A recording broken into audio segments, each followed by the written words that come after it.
मैं आशीष गुलिया, आपका chemistry teacher. आज हम स्टार्ट कर रहे हैं एडवांस लेवल केमिकल बॉन्डिंग का।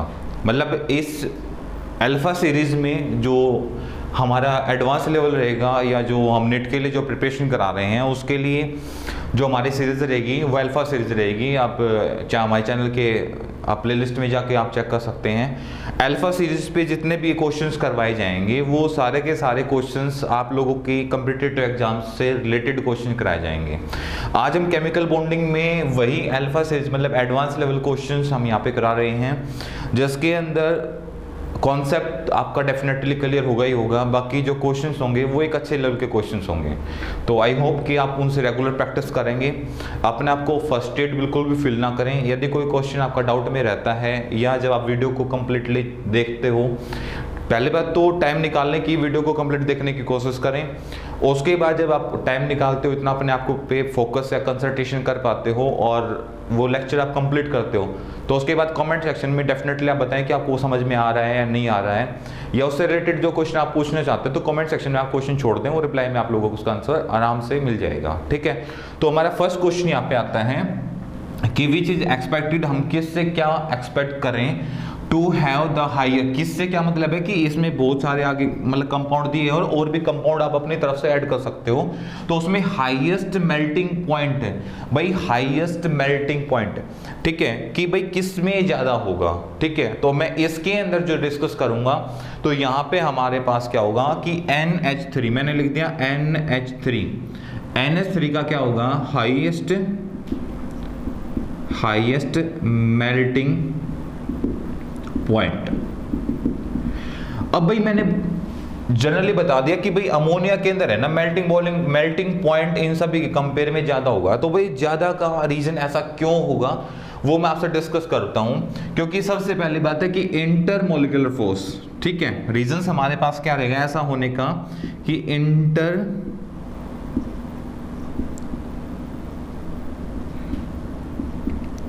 Intermolecular force will be high compared to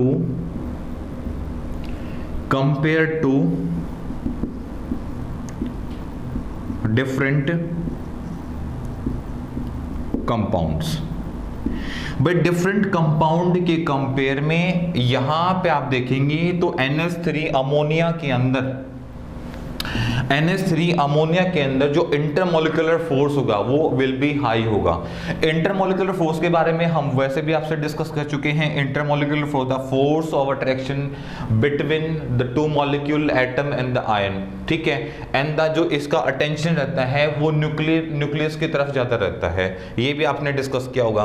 अब इससे रिलेटेड एक जनरल नॉलेज वाला क्वेश्चन मैं आपसे डिस्कस करना चाहूंगा, एक जीके बेस्ड क्वेश्चन। मैंने क्वेश्चन आपसे डिस्कस किया कि भाई वाटर का boiling point,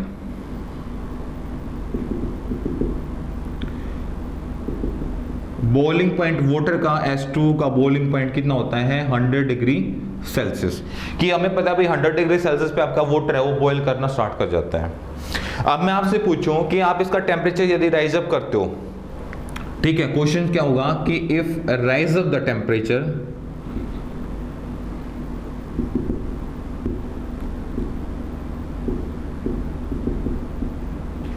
rise up the temperature but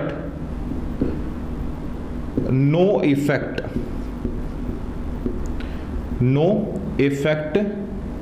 on solution, या मैं बोल सकता हूं वाटर।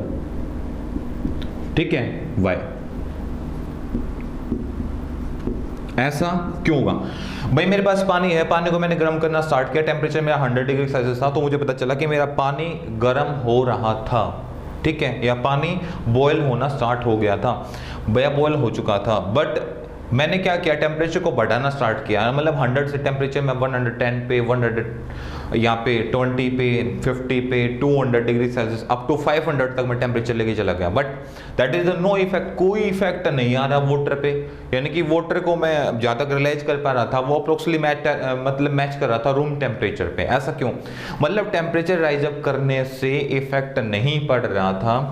मतलब मैं यहाँ पे आप लोगों को जो डिस्कस, मतलब मैं आप लोगों से डिस्कस जो करना चाहता हूँ वो ये कि भाई टेम्परेचर जो आप लगाते हो क्या वही टेम्परेचर से कोई रिएक्शन कंप्लीट होती है? मतलब हमने जो टेम्परेचर लगाई वो क्या पानी को गर्म करने के लिए लगाई थी? नहीं, कि इफेक्ट नहीं आया। उसका रीजन भी मैं आपसे डिस्कस करता हूं। वी नो दैट कि वाटर का जो मॉलिक्यूलर रेशियो होता है, वाटर का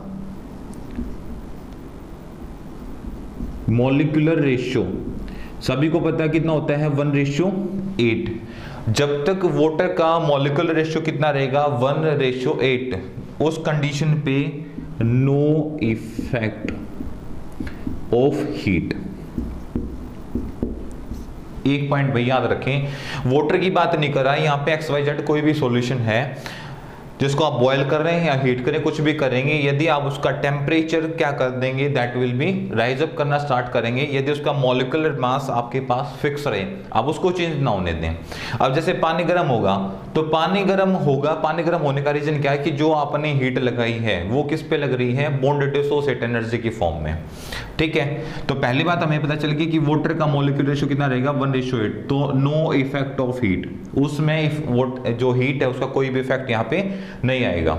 सेकंड कंडीशन मैं यहाँ पे आप लोगों को क्या बताना चाह रहा हूँ कि सेकंड कंडीशन आपके पास ये रहेगी कि भाई हम जो एनर्जी अप्लाई करते हैं ना वो किसी सॉल्यूशन को कंप्लीट कराने के लिए नहीं, हम किसी सॉल्यूशन को आप जो मतलब रिएक्टेंट से प्रोडक्ट में जो आप कन्वर्ट करना चाहते हैं, हमारी जो एनर्जी लगती है उसका इफेक्ट कहाँ दिखाई देता है, उसका इफेक्ट हमें दिखाई देता है बॉन्डिंग पे। आप बॉन्ड फॉर्मेशन करना चाहते हो, आप बॉन्ड डिसोसिएट करना चाहते हो, तो वहां पे आपको ये देखना होता है कि आप जो एनर्जी लगा रहे हो मैक्सिमम पे लगा रहे हो या मिनिमम पे लगा रहे हो। तो हर कंडीशन पे जो आपको इफेक्ट देखने को मिलेगा वो देखने को मिलेगा आपकी बॉन्डिंग पे, यानी कि बॉन्ड किस किस के बीच में बना था, तो ऑक्सीजन के यहां बॉन्डिंग किसके बीच में थी, ऑक्सीजन और हाइड्रोजन के बीच में। तो मैं यहां पे इस चीज को कैसे डिफाइन करूंगा कि heat work as a bond formation and bond dissociation।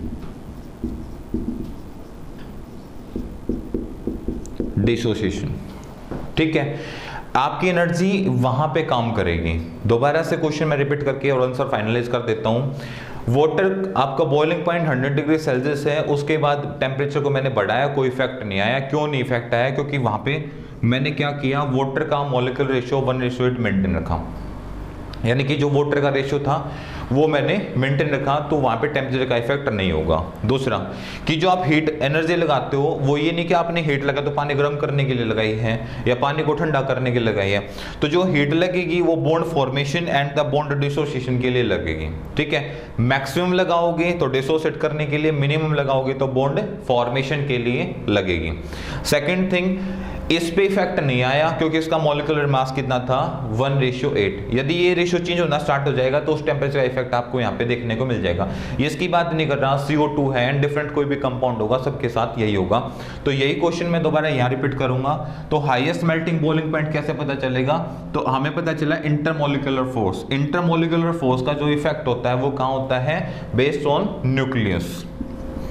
Inter molecular force, ठीक है, डिपेंड ऑन न्यूक्लियर फोर्स, कि ये उसके बेस पे डिपेंड करता है। इसका सारा फोकस जो है वो किसके होता है, सेंट्रल एटम की तरफ होता है। वो जितना ज्यादा जितना टाइटली होल्ड करके रखेगा पूरे कंपाउंड को, तो उसका टेम्परेचर, उसका मेल्टिंग बॉइलिंग पॉइंट उतना ही ज्यादा होगा, और वो जितना कम होल्ड करेगा उसका मेल्टिंग बॉइलिंग पॉइंट उतना ही कम होगा। तो ये डिपेंड करता है जो आपके अट्रैक्शन के ऊपर। ठीक है,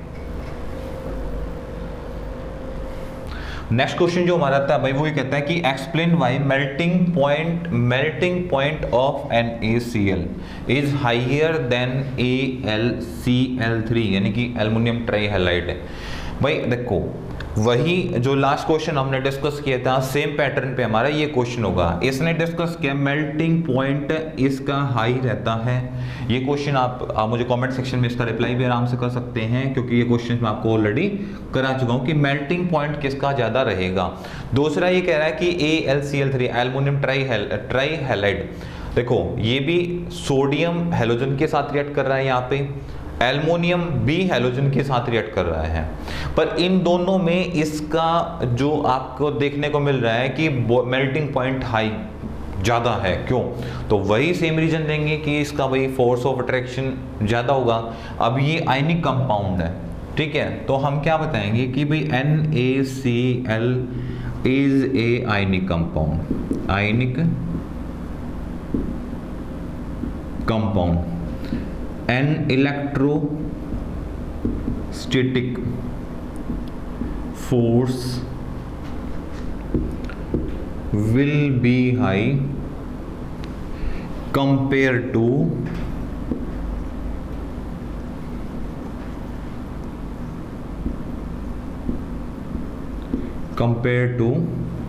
AlCl3, ठीक है।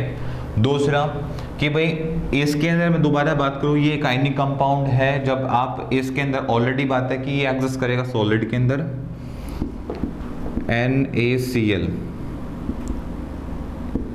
exist in solid state, ठीक है। और जितने भी आयनिक कंपाउंड होते हैं सॉलिड स्टेट में आते हैं, और दूसरा कि क्रिस्टल होते हैं, ठीक है। N shape is crystal,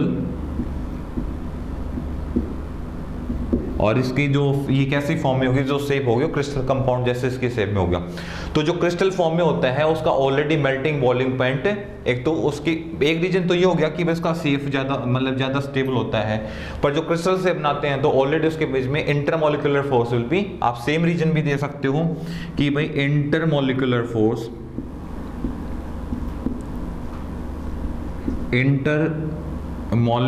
force will be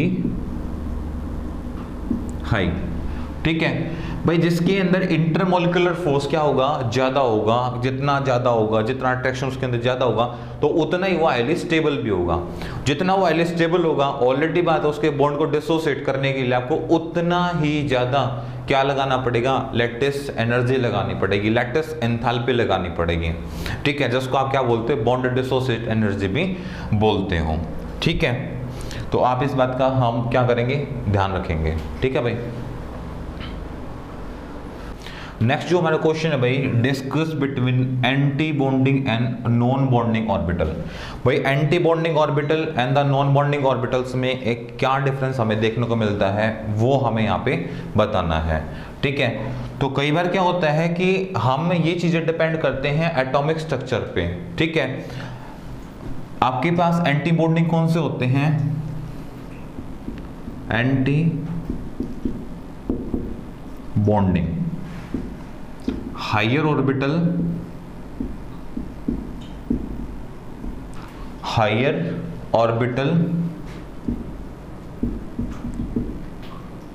bonding to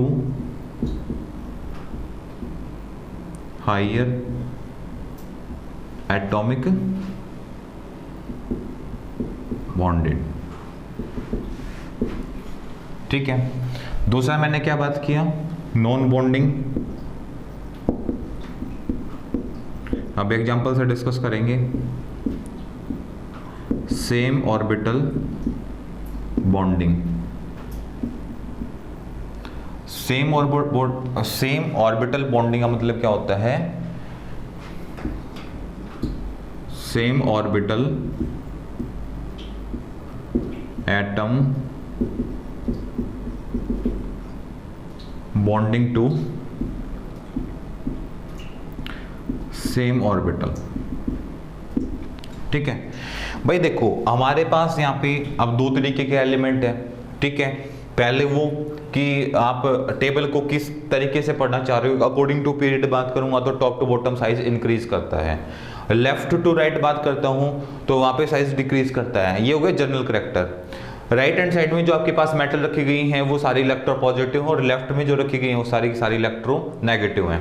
आप किसी एक ही पीरियड यानी कि हाफ पीरियड से ऊपर वाले first period, second period, third period के कुछ एलिमेंट उठाओगे तो इनका क्या है कि इनका जो यानी कि इसकी physical properties as well as chemical properties approximately क्या करती हूँ, मैच करती हूँ। ठीक है, physical property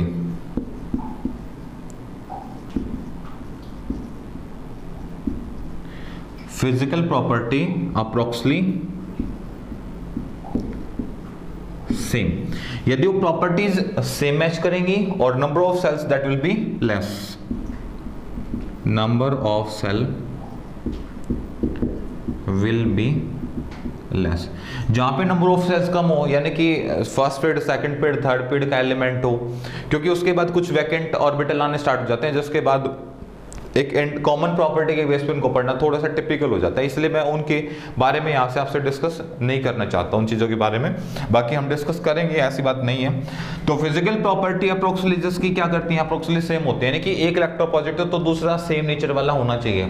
after the gain the electron या लॉस द इलेक्ट्रॉन, जो गेन या लॉस करने के बाद उसकी प्रॉपर्टी अप्रोक्सीमेटली क्या कर जाए, मैच करने स्टार्ट हो जाए। जैसे वो एक दूसरे के साथ प्रॉपर्टी मैच करना स्टार्ट कर देती हैं तो वो आपके पास क्या होते हैं, नॉन बॉन्डिंग, जिनका energy level that will B same. ठीक है, और दूसरी यहां पे हमारी क्या कंडीशन है, energy level will be same. ठीक है, कि उनका एनर्जी लेवल क्या होना चाहिए भाई, सेम होना चाहिए। फॉर एग्जांपल्स के लिए भाई मेरे पास रिएक्टेंट है और मुझे प्रोडक्ट में कन्वर्ट करना है, तो यहां पे आपके पास दो चीजें हैं, सॉल्यूट प्लस सॉल्वेंट। ठीक है, और इन्होंने क्या बनाना है, सॉल्यूशन बनाना है। तो भाई इस पे आप क्या लगाओगे, आयनाइजेशन एंथैल्पी। यहाँ पे क्या लगेगी आपकी, इलेक्ट्रॉन गेन एंथैल्पी। अब जिस अमाउंट पे ये इलेक्ट्रॉन का लॉस करेगा, ये क्या करेगा, इलेक्ट्रॉन लॉस, ये क्या करेगा, इलेक्ट्रॉन गेन। अब जिस एनर्जी के अप्रोक्सीमेटली इसने इलेक्ट्रॉन का लूज कर दिया तो अप्रोक्सीमेटली सेम एनर्जी पे इसने उस इलेक्ट्रॉन को गेन करना चाहिए, तो वहां पे सॉल्यूशन बनेगा, वो हाईली स्टेबल बनेगा। ठीक है, और वो इसकी प्रॉपर्टी फॉलो करेगा नॉन बॉन्डिंग फॉर्म की। ठीक है, और कई बार क्या होता है कि जिनके बीच में काफी गैप होता है, दोनों की रिएक्टिविटी मैच नहीं करती, एक हाईली स्टेबल होता है, एक हाईली रिएक्टिव होता है, तो उनके बीच में क्या है, देखो बॉन्ड फॉर्मेशन तो बना देते हैं टेम्परेचर अप एंड डाउन करके, बट उसके अंदर स्टेबिलिटी इतनी हाईली स्टेबल नहीं होती। तो उस केस में हम क्या करते हैं, उनको एंटी बॉन्डिंग और बॉन्डेड में क्लासिफिकेशन करना हम स्टार्ट कर देते हैं। आगे हम डिस्कस करेंगे, कंटिन्यू। नेक्स्ट क्वेश्चन जो हमारा था भाई, BF2 molecules is the linear and SF2 is the angular, both are the triatomic. भाई दोनों के दोनों ये कह रहा है कि ट्राई एटॉमिक हैं, पर यार दोनों के स्ट्रक्चर्स में ना एक डिफरेंट आता है। वो डिफरेंस है, वो क्यों डिफरेंस एक्चुअल में नहीं होना चाहिए, क्योंकि B इसमें भी ट्राई एटॉमिक है, BeF2 में। ठीक है, और यहाँ SF2 में भी भाई जब आपके पास एटॉमिक सेम है तो स्ट्रक्चर डिफरेंट कैसे, तो हम क्या करेंगे, पहले बनाएंगे इनका, पहले क्या करेंगे, इलेक्ट्रॉनिक डिस्ट्रीब्यूशन कर लेते हैं। ये रहा भाई beryllium, atomic number 4, 2 and the 2। ठीक है, वहां पे central atom sulphur, atomic number 16, तो 2, 8, 10 एंड लास्ट ऑर्बिटल में कितने आ गए, 6 इलेक्ट्रॉन आ गए। ठीक है, पहले आपके पास beryllium unpaired number of electron 2, तो ये यहाँ पे और ये यहाँ पे, ये दोनों क्यों रखे वो भी मैं आपसे डिस्कस करूंगा। एक फ्लोरीन यहाँ पे अनपेयर नंबर ऑफ इलेक्ट्रॉन, ये फ्लोरीन का भी लिखना चाहो लिख सकते हो, एटॉमिक नंबर 9 होता है, फर्स्ट वाले साल में 2 एंड नेक्स्ट वाले में कितने डालोगे, 7। ठीक है, एक इलेक्ट्रॉन डालते ही ऑक्टेट किसका कंप्लीट हो जाएगा यहाँ पे।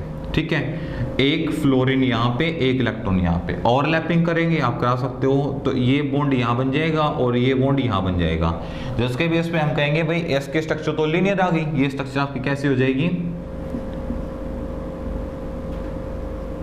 लीनियर। ठीक है, फिर दूसरी बात कर लेते हैं सल्फर। सल्फर के पास हमारे पास जो इलेक्ट्रॉन आ रहे थे, ये स्ट्रक्चर किसकी थी, BeF2।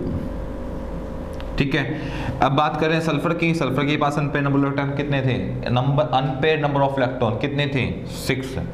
ठीक है, तो 1, 2, 3, 4, 5 और 6 ठीक है भाई।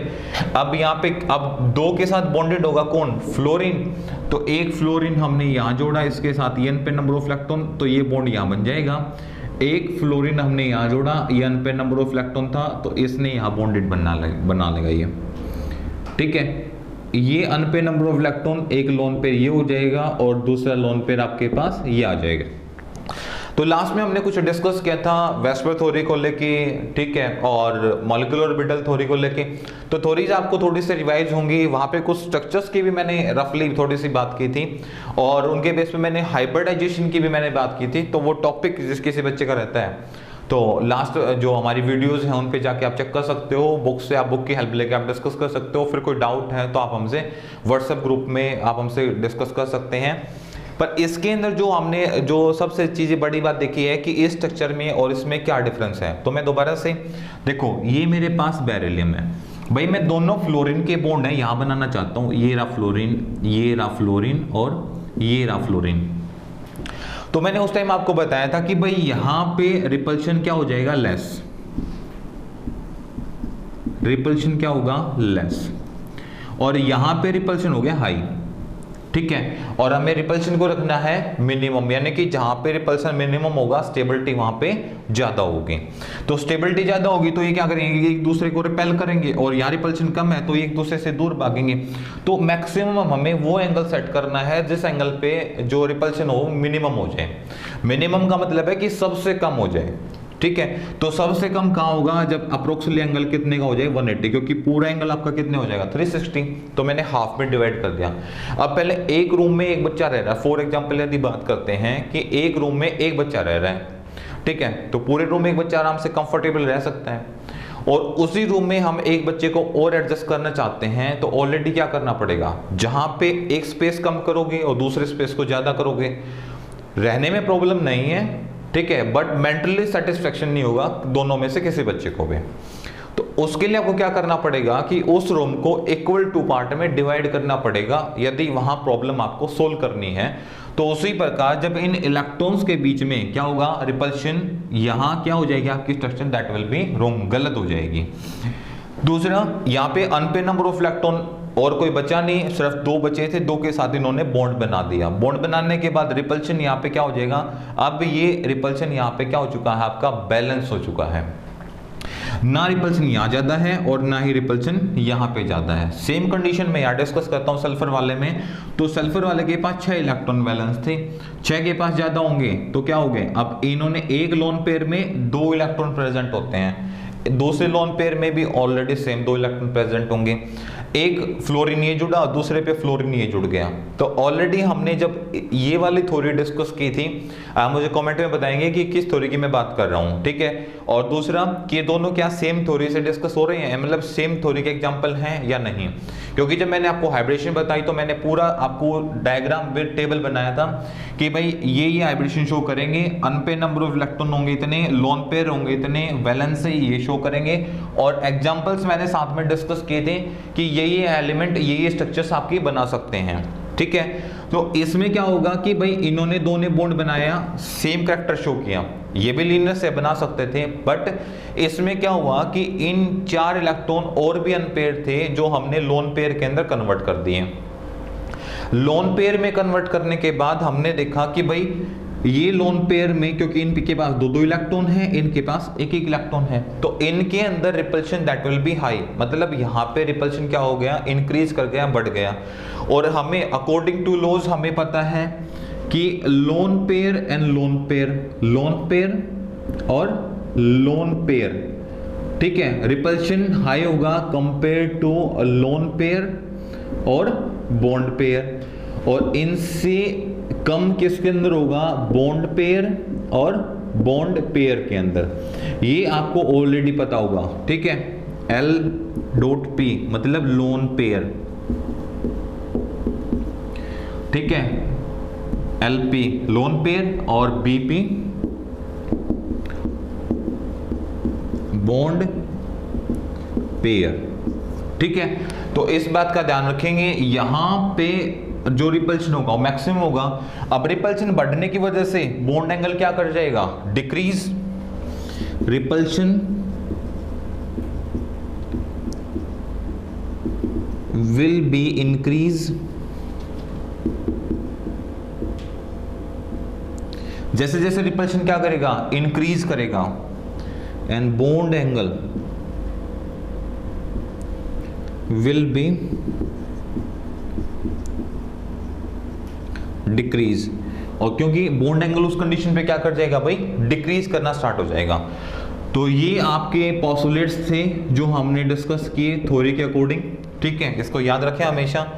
यहाँ इसके कंपेयर में यहाँ पे रिपल्शन क्या हो जाएगा, कम हो जाएगा, और सबसे कम रिपल्शन कहाँ होगा, यहाँ पे होगा, क्योंकि यहाँ पे सिंगल इलेक्ट्रॉन का पेयर हुआ है और यहाँ पे डबल डबल क्या है इसके अंदर वैकेंट होंगे, ठीक है भाई। ये जो हमारा भाई क्वेश्चन है जो ऑलरेडी नीट के 2017 में आपसे पूछा गया था क्वेश्चन ये, ठीक है, कि आपको ये ऐसा स्पीशीज बताना है जिसका बॉन्ड एंगल कितने का होगा, 120 का। अब 120 का एंगल कौन बता सकता है कि भाई 120 एंगल इनमें से कौन बना सकता है। सबसे पहली बात कि जो लोन पेयर, सबसे पहला रीजन, एक रीजन सबसे बड़ा है जो ढूंढ लो कि no lone pair, no lone pair. भाई जिसके पास लोन पेयर नहीं होगा वो आराम से एंगल बना देगा, क्योंकि 3 बॉन्ड सभी बना रहे हैं, ये 3 बॉन्ड बना रहा है, ये भी 3 बॉन्ड बना रहे हैं, ये भी 3 बना रहे हैं, ये भी 3 बना रहे हैं। और आपको पता है कि कोई भी एक सेंट्रल एटम होगा उसके सराउंडिंग एंगल कितने का होगा, 360 का। रिपल्शन मिनिमम रखना है, डिवाइड करेंगे 3 से, तो अप्रोक्सीमेटली एंगल कितने का निकल जाएगा, 120 डिग्री का। सिर्फ आपके पास यहाँ पे क्या चेक करना है कि नो लोन पेयर किसके पास नहीं हो, on central atom, central atom, बस ये कंडीशन पूरी जो करता होगा वो लोन पेयर बना सकता है, ठीक है। अब मान लो मैं डिस्कस करता हूं, यहां से डिस्कस करना स्टार्ट करते हैं। मान लो PS3 फॉस्फोरस, अब फॉस्फोरस 13 ग्रुप का एलिमेंट है, 13 का है नहीं, कहां से है, 15 ग्रुप से। और हम क्योंकि नाइट्रोजन और फॉस्फोरस दूसरा एलिमेंट ये डिस्कस होगा, इसके बारे में मुझे अच्छे से पता है कि नाइट्रोजन एक लोन पेयर बनाता है, ठीक है, ये उसी ग्रुप का एलिमेंट है। और ग्रुप 15 वाले 15 group element show 1 lone pair, कि वो क्या करेंगे, एक लोन पेयर शो करेंगे। लोन पेयर शो करते ही बॉन्ड एंगल डिक्रीज कर जाएगा, तो मतलब ये तो किसी एंगल से है ही नहीं, ठीक है। अब दूसरे की बात कर लेते हैं। अब देखो ये नाइट्रोजन सेम उसी का है, जैसे ये नाइट्रोजन है वही फास्फोरस, ये दोनों एक ही ग्रुप का एलिमेंट है, तो मतलब ये ऑप्शन नहीं है तो ये ऑप्शन भी नहीं हो सकता, ठीक है। थर्ड, अब मैं क्लोरीन की बात करता हूं, क्या क्लोरीन ऐसा कर सकता है, तो क्लोरीन ऑलरेडी नॉन मेटल है और क्लोरीन इस कंडीशन पे आगे स्टेबल होगा नहीं, तो ये भी यहां पे हम डिस्कस नहीं करेंगे। लास्ट एलिमेंट मेरे पास कौन बचा, ये C, कैसे बनाएगा। अब ये मेरे पास बोरोन है, बोरोन का एटॉमिक नंबर कितना होता है, 5, फर्स्ट वाले में 2, अगले वाले में 3, ठीक है। ये मेरे पास रहा बोरोन, 3 अनपेयर इलेक्ट्रॉन ये रहे, कौन जुड़ा हुआ है, क्लोरीन। एक क्लोरीन, उसका अनपेयर इलेक्ट्रॉन इसके पास, दूसरा क्लोरीन ये रहा और तीसरा इसके पास ये रहा, तो ये ऐसे ओवरलैप करेंगे और ये ऐसे कर लेगा और ये ऐसे कर लेगा, और जो स्ट्रक्चर बनेगी ये रहा भी क्लोरीन बॉन्डेड और क्लोरीन बॉन्डेड, और ये कहां से आ जाएंगे, ऐसे ट्रायंगुलर आपकी जो स्ट्रक्चर्स बनेगी। और यहाँ पे आप देखेंगे तो सभी का जो बॉन्ड एंगल होगा वो कितने का होगा, 120 का। तो क्वेश्चंस जो नेट में डिस्कस किए जाते हैं ज्यादा टिपिकल क्वेश्चन नहीं होते, सिर्फ हमें प्रैक्टिस करने की जरूरत होती है। जैसे क्वेश्चन करेंगे आप क्वेश्चन को टेंडेंसी रखें कि 1 मिनट से कम में क्वेश्चन को सोल्व करें। ये चीजें मैं आपको इसलिए बता देता हूँ, क्वेश्चन तो मैं 1 सेकंड में सोल्व करा देता हूँ यहाँ पे, पर ये चीजें इसलिए बता रहा हूँ क्योंकि रीजन से साथ में पता होना चाहिए। क्वेश्चन कोई भी पूछा जाए, हमारा टॉपिक और कॉन्सेप्ट क्लियर होंगे तो हम हर क्वेश्चन का आंसर काफी इजी फॉर्म में हम कर सकते हैं। सिर्फ हमें जरूरत है नॉलेज की, किसी बच्चे के पास कोई कमी नहीं है, सिर्फ कमी है तो एक चीज की, वो है प्रैक्टिस। जितना ज्यादा प्रैक्टिस करेंगे आपका स्कोर उतना ही बेस्ट होगा। So thank you for class.